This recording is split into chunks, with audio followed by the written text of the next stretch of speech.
Bonjour mes amis.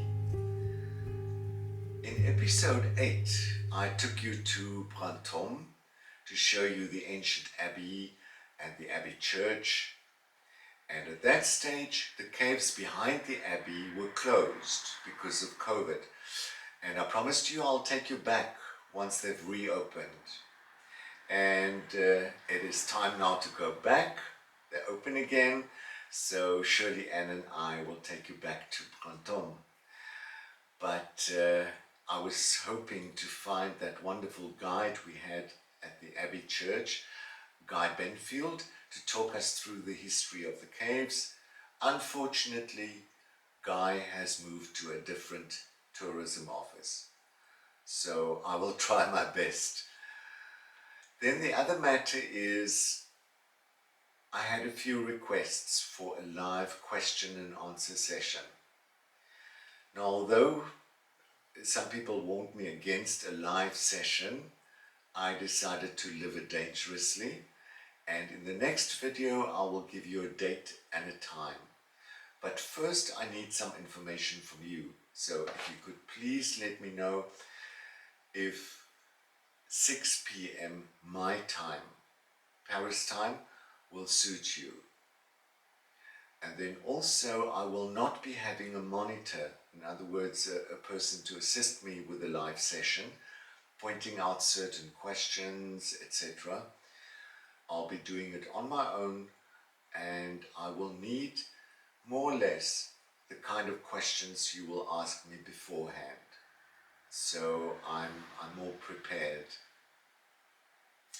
So please let me have that information before the next video so I can tell you a date and a time. But today, back to the caves, and at the end of the video, a little surprise, a little birthday surprise.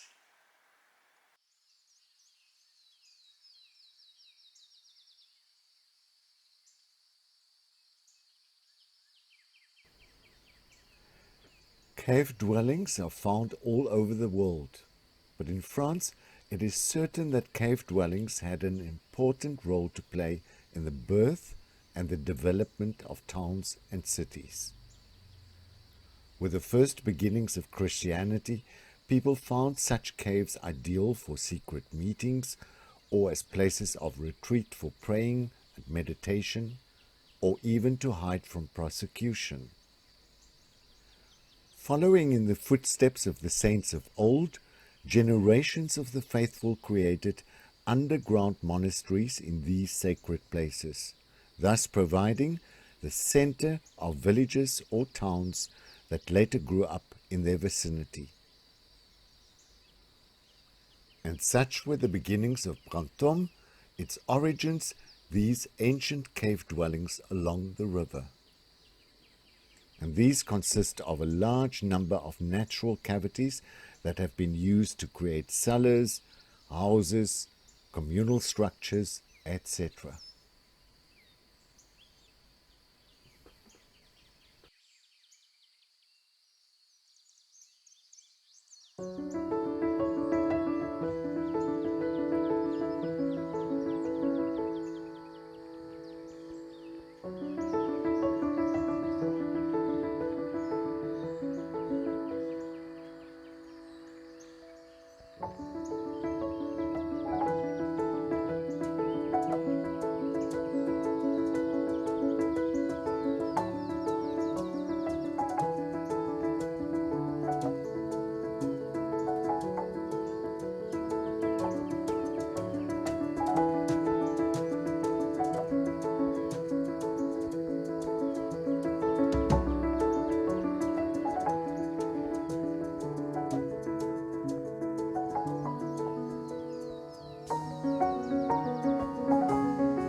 We are now in the last judgment cave.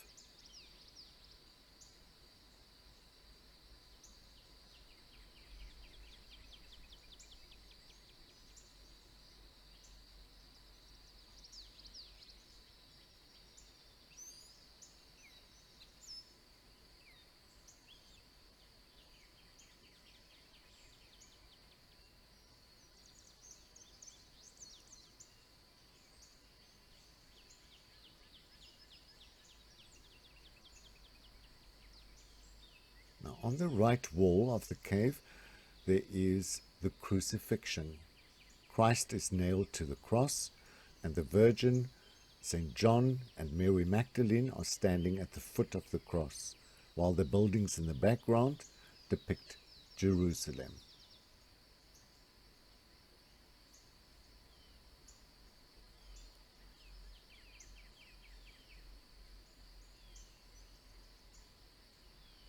Further to the left one can see a monk, and to the right there is another religious figure, and this dates back to the 17th century.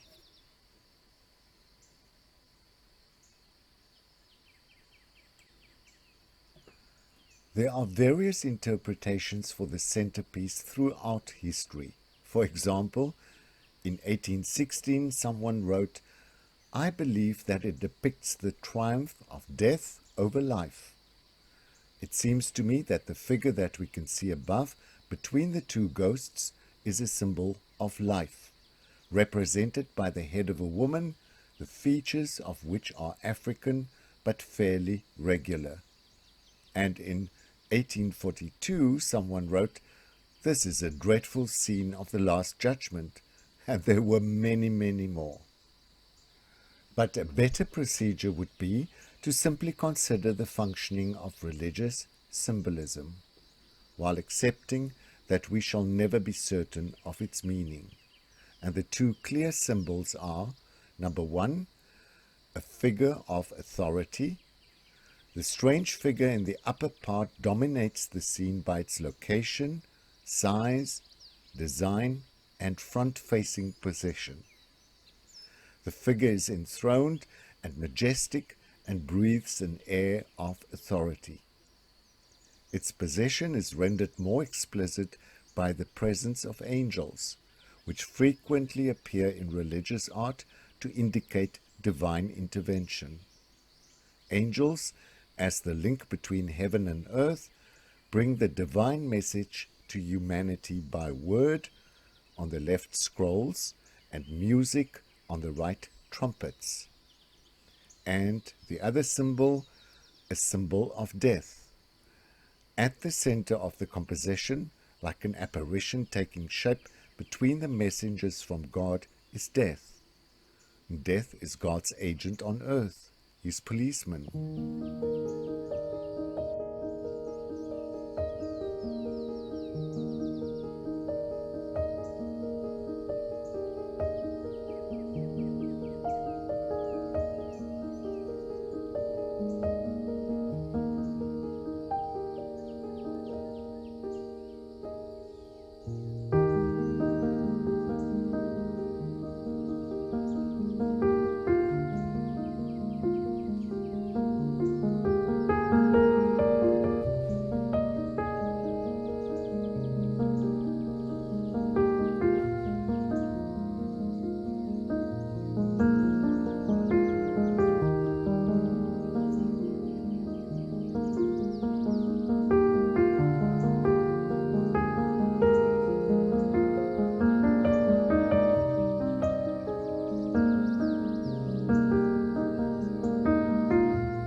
Here you can see some of the ancient building materials found on site, leftovers of the mythical creature griffin,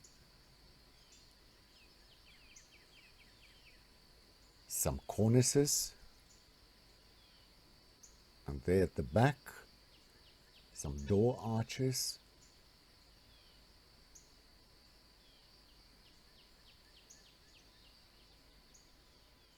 some column bases, and some capital fragments.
All this walking makes one hungry.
going to have lunch to celebrate Maria's birthday, which is tomorrow.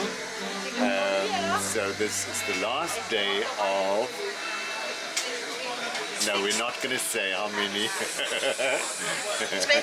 plus. Yeah, absolutely. Okay, menu.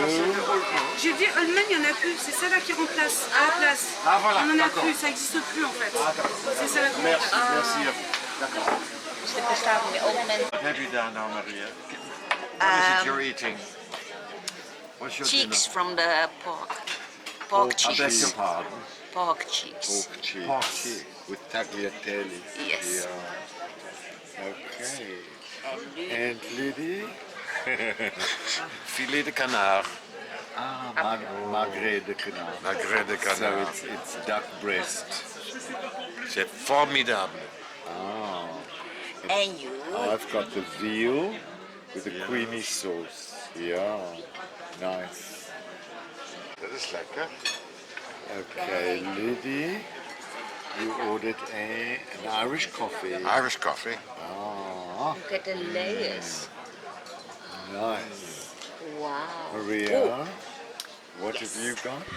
I have got a creme brulee. Yay! My favorite. Creme And it, brulee. Oh yeah, that's perfect. yeah. That's good. And you? I've got the tiramisu. Oh, great. Bon appetit. Bon appetit. Yay! Thank you for watching, and don't forget to comment, like and share, s'il vous plaît. I would like to welcome new member Chris. Bienvenue Chris. And also a huge thank you to those who supported my project by buying me care. Supporting my project means you are helping me cover fuel costs, entrance fees, royalties on the music I use, research, etc. So if you want to support, click on the link buymeacoffee.com below the video and follow a few easy steps. Please don't forget to let me know about the live question and answer session. So, till next Friday when a dear friend is back in rural France journals, à bientôt mes amis.